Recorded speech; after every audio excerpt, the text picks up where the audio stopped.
Hello, everyone. Welcome to the Around the Big Ten podcast. I am Mark Givler, joined here by Chip Minnick, as always. Our team-by-team 2025 schedule breakdowns continue as we are now within a week of Big Ten Media Days kicking off, which means we're about 2 weeks from fall camps kicking off. We are here, folks. Yesterday's episode, we looked at Oregon, a very possible early favorite among the top two favorites in the conference this year, and how things may look for them in terms of trying to repeat. This one's a little different. Nebraska is our next school, and this is a fascinating one. There are varying opinions on Nebraska this year. There are people who maybe aren't sold yet, but then there's a lot of people, they're kind of a popular sleeper pick to maybe surprise this year in the Big Ten. Matt Rhule's been slowly kind of accumulating talent, building his system. They've made some real strides with their talent acquisition. I know they're doing pretty well in the NIL game right now. So the roster is in much better shape, I think, than when Matt Rhule first took over, Chip. Before we dive headfirst into the schedule, kind of where do you sit on this Nebraska team? Are you in wait and see, or are you with the people that, look, this is a sleeper team?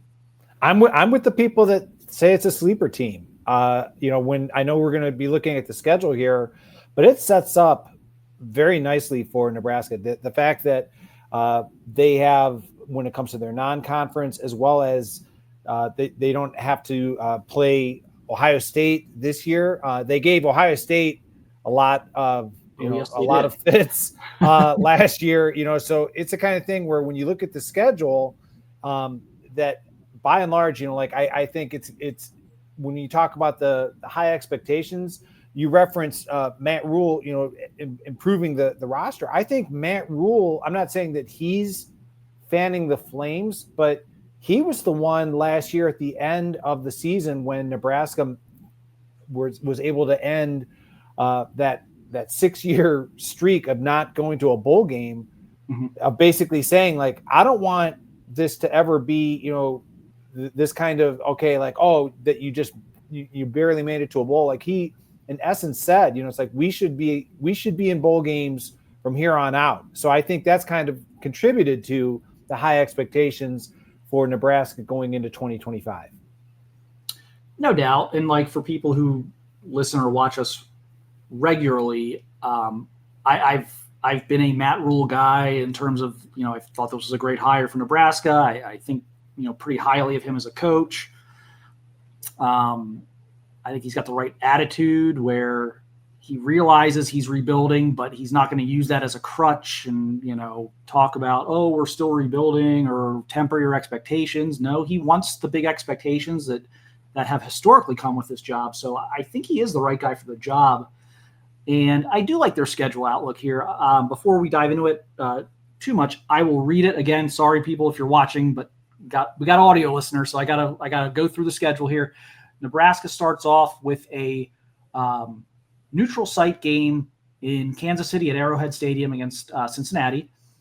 Then it's home Akron, home HCU Huskies, home Michigan, bye week, home Michigan State. Then it's at Maryland, at Minnesota, home Northwestern, home USC, at UCLA, bye week, at Penn State, home Iowa. So that's a lot of home games, Chip. Yes. And it's a lot of non-road games, Chip.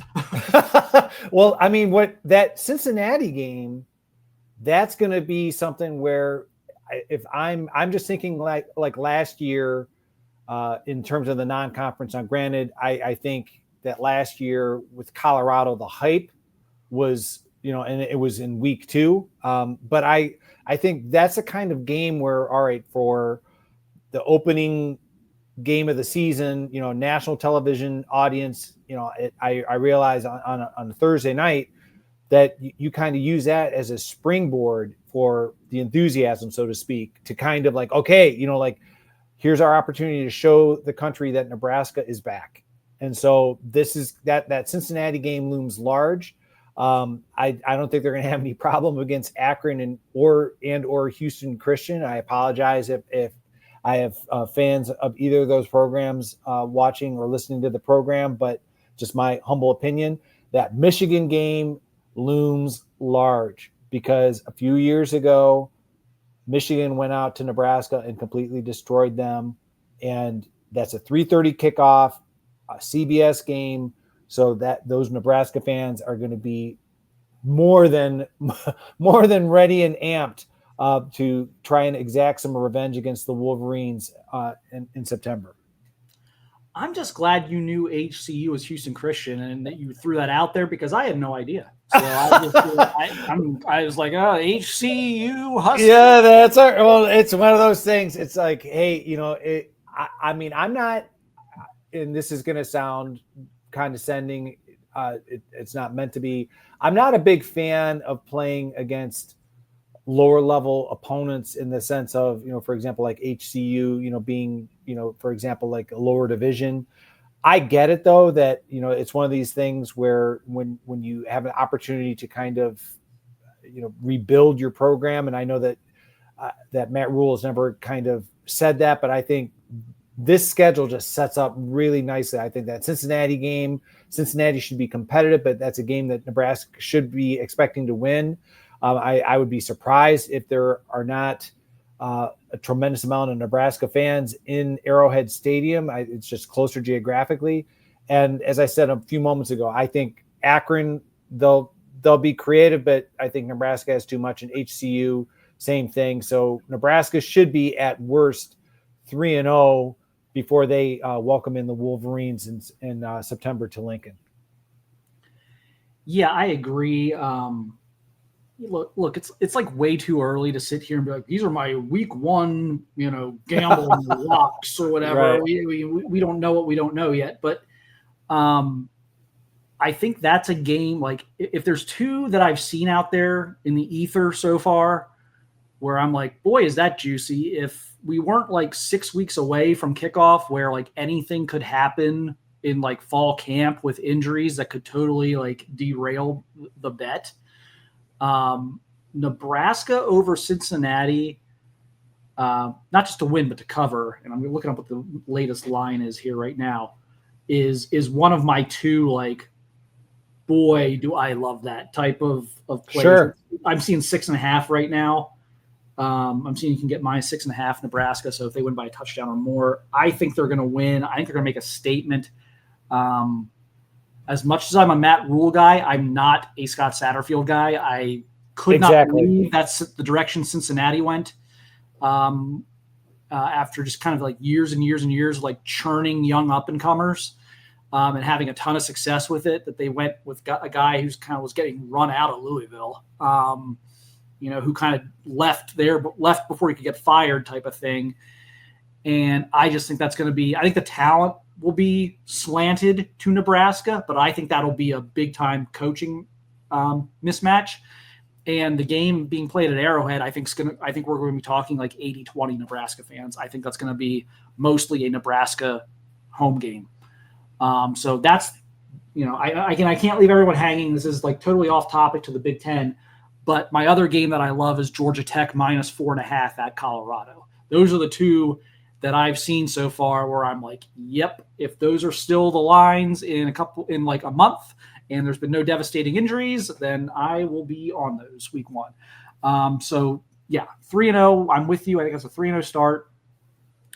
The Michigan game to me is really one of the more fascinating games of the entire Big Ten slate, because I think the winner, like both of those teams are really wanting really badly to be in the picture this year.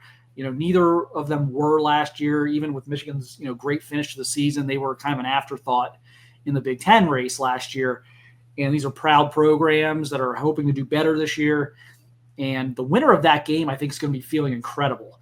I mean, especially if it's Michigan. If it's Michigan and you've already beaten Oklahoma too, like they've got the early Oklahoma game too on top of that. So they've got a couple of these early. But like if you're Nebraska and you win that game and you're 4-0, and let's take a look back at the schedule. You're 4-0, and you've got 4 road games, and 2 of them are Maryland and UCLA, which are going to be like the tamest road atmospheres you could possibly imagine. You may even be able to take over the Rose Bowl because it's such a unique trip for Nebraska fans and UCLA fans don't pack their stadium.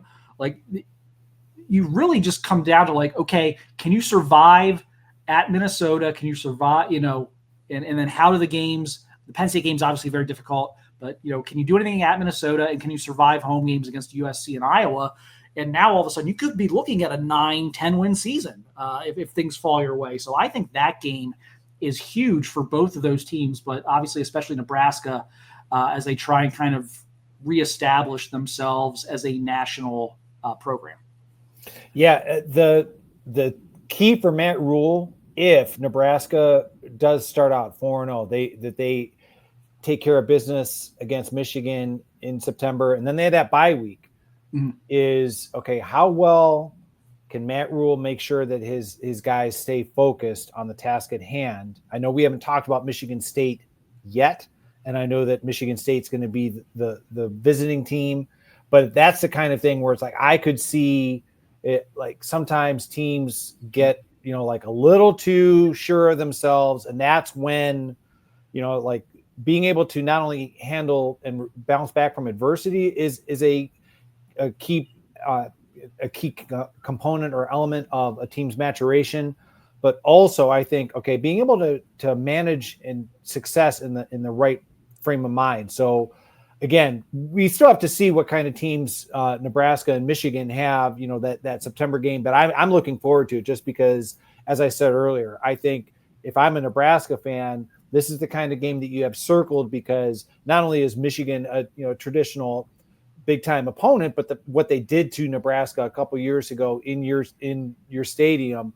you certainly want to see Nebraska come back and take care of business. Yeah, and you're right about the Michigan State game. That's interesting too. Like I have very similar feelings about Michigan State as I do about Nebraska. I think I see the talent level getting back up to where it needs to be competitive. I liked the hire of Jonathan Smith, and I think he will do well there. So this is that's going to be fun. That's going to be like the Givler Bowl. That's going to be like, okay, which are my two coaches that I think are going to rebuild their programs or are most ready to do so, type of game. And so that's going to be interesting for me to watch. Look, year two, obviously Dylan Raiola, really good start last year, really struggled. I thought the second half of the season, it gets hard. It's like I always say this, when you start a true freshman quarterback, you're going to lose a few games. They're going to lose you a few games. They just are. Like, you're going to lose a few games. They're going to have a couple of those 3 interception games. They miss reads, they do whatever. And it's just part of the growing pains. And that's why you don't see a lot of big time programs that are, national championship caliber programs starting true freshmen. It's happened a couple times, but it's pretty unusual. So I think the year 2 leap there could do wonders for Nebraska. I do like the weapons. I think he's got them playing better defense the last couple of years, gradually playing better defense.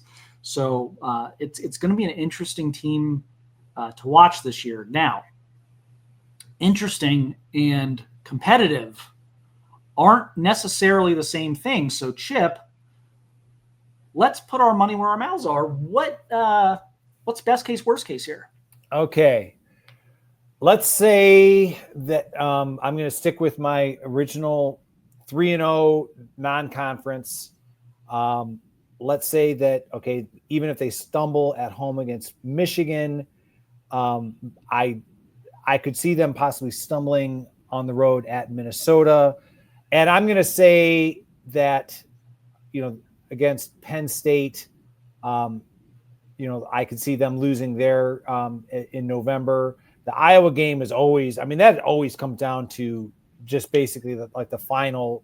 That one could go. So let's just say that I see this team being able to win at least 8 games. I think worst case is that they are just, again, kind of, trying to fight for bowl eligibility. I don't see them having another streak of sitting at home, not being a bowl game participant for a while. But I could see maybe unforeseen injuries at critical positions. So maybe worst case scenario, they only win 6 games, but I'd see that they certainly have the potential to win. Best case scenario, I'd say at least 9. Yeah, I think we're right on this one. I think we're both right on this one. I'm looking at their schedule. and I see 1, 2, 3, 4. I see 6 games they could lose. Right. Like, I see 6 games that if you told me they lost any of those 6, I'd be like, wow, really? So, like, I'm kind of giving them 6. And then, like, I just don't think – I know as you go, well, worst case would be they go 6-6 then. I'm like, well, the 6-loss parlay to the 6 games that I think they could lose would be an astronomical payout, I think. Like, I got to at least think they're going to win one of those. So I think 7-5 is more their basement. Yeah. I do. I think, but 6-6 wouldn't be the most shocking thing of all time. But I think 7-5 is kind of their basement. I just don't think they're going to lose all 6 of those games that they need to show up to play and play well to win. And then I'm with you. I think 9-3. There's a path to 9-3 here. And it's not beyond the realm of possibility of 10-2. Yeah, I mean it's just, yeah, you know what I mean? Yeah, like, okay, you stub your toe at Minnesota and at Penn State. Yeah, I mean that's kind of where that's what I mean.